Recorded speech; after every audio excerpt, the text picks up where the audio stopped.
Assalamualaikum warahmatullahi wabarakatuh. Selamat berjumpa kembali saudara dalam mata kuliah dasar-dasar ilmu pendidikan. Pertemuan kita kali ini membahas tentang pendidikan sebagai suatu sistem dan unsur-unsur pendidikan. Apa yang maksud dengan pendidikan sebagai suatu sistem? Yaitu bahwa pendidikan sebagai suatu sistem merupakan kesatuan dari berbagai macam komponen yang saling berkaitan antara satu dengan lainnya dalam mempengaruhi perkembangan peserta didik menuju kedewasaannya.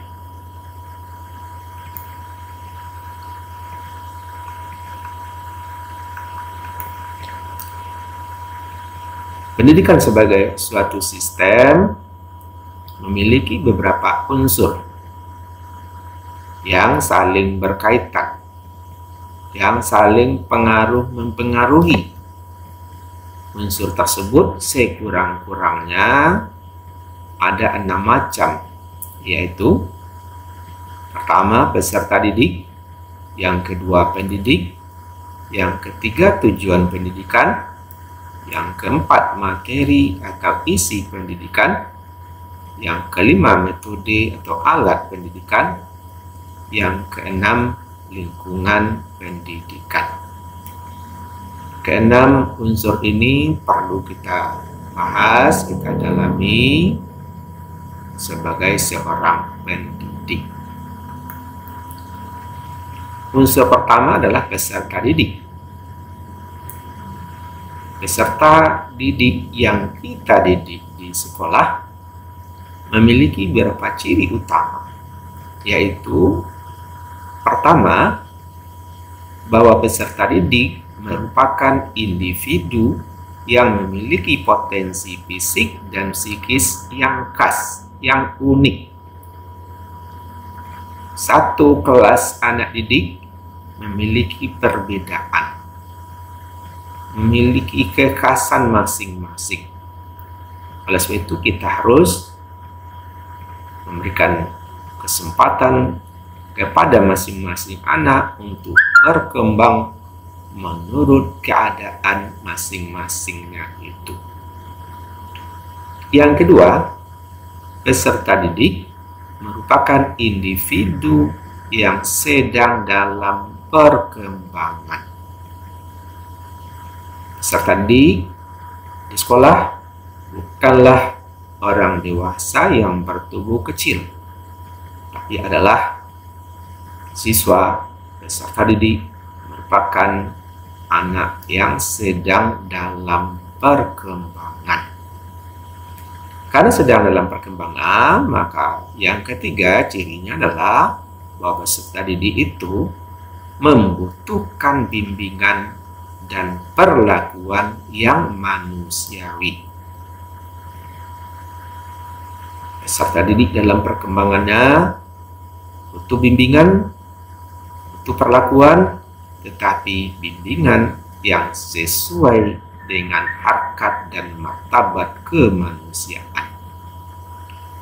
Yang keempat, bahwa peserta didik merupakan individu yang memiliki kemampuan untuk mandiri.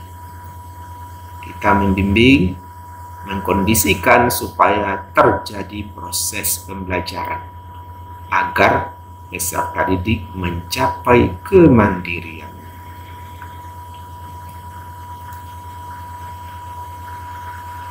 Dalam undang-undang tentang sistem pendidikan, yaitu Undang-Undang Nomor 2 Tahun 20 Tahun 23, bab 1 pasal 1 ayat 4 dikatakan bahwa peserta didik adalah anggota masyarakat yang berusaha mengembangkan potensi dirinya melalui proses pembelajaran yang tersedia pada jalur, jenjang, dan jenis pendidikan tertentu.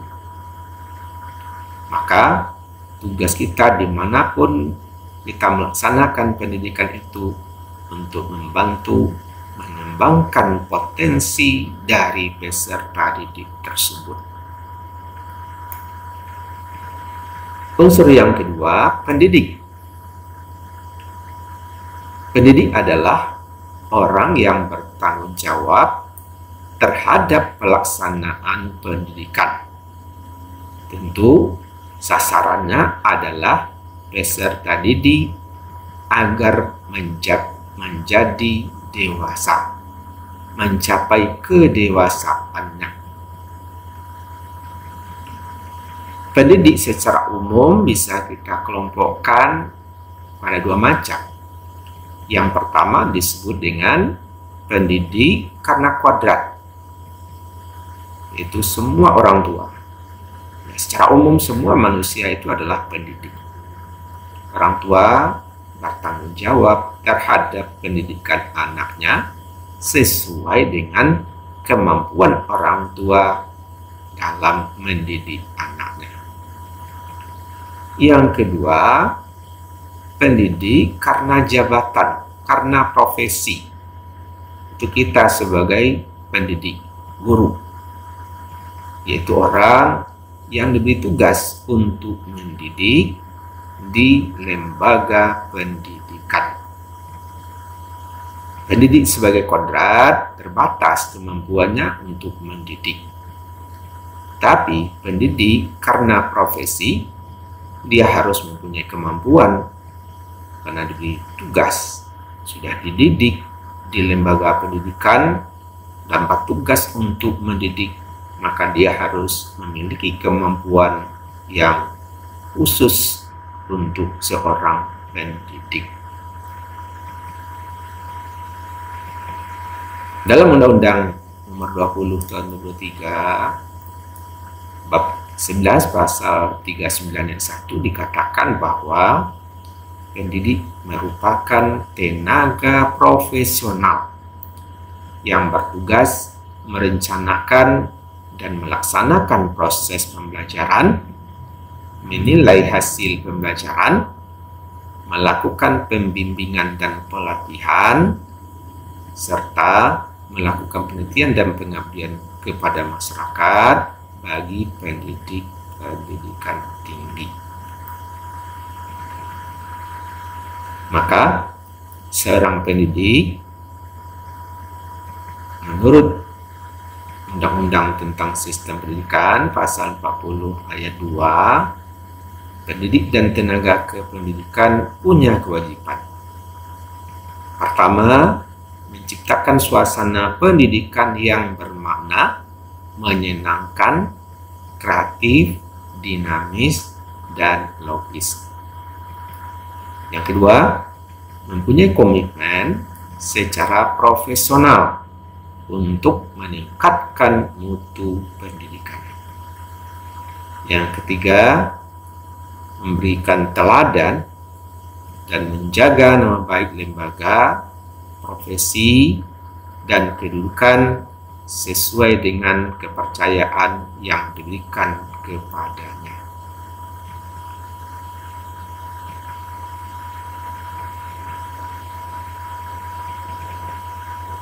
Yang ketiga, tujuan pendidikan. Tujuan pendidikan berfungsi pertama, memberikan arah kegiatan pendidikan. Yang kedua, merupakan suatu yang ingin dicapai oleh kegiatan pendidikan.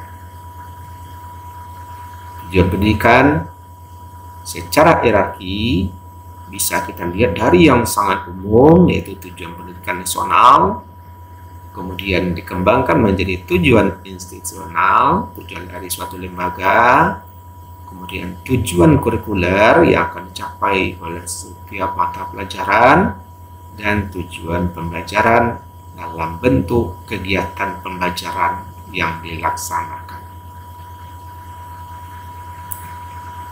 Yang keempat, materi atau isi pendidikan, yaitu materi yang sesuai dengan kurikulum yang berlaku, baik untuk kurikulum nasional maupun kurikulum muatan lokal.